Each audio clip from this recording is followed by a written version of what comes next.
এখানে ধরেন 1 নম্বরে করলা ক্ষেত ক্ষতি হয়েছে।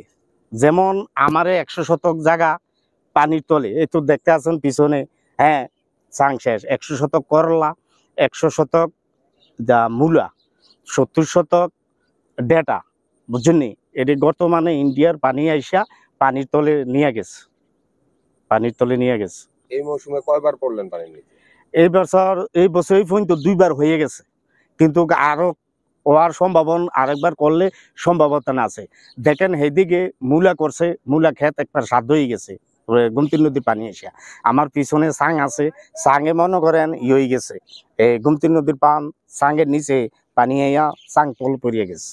এই সব করলাগুলা সব ফচ্চা গেছে, সব নিচে ফচ্চা গেছে। আচ্ছা, মানে আপনার কি পরিমাণ ক্ষয়ক্ষতি হয়েছে, কত টাকার হবে? আমার মনে করেন আমার পুঁজিটা গেছে 2,80,000 টাকা পুঁজিটা।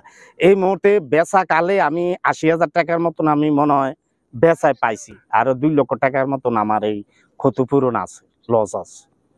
আপনার নাম কি কাকা? মোহাম্মদ মানিক। ধন্যবাদ।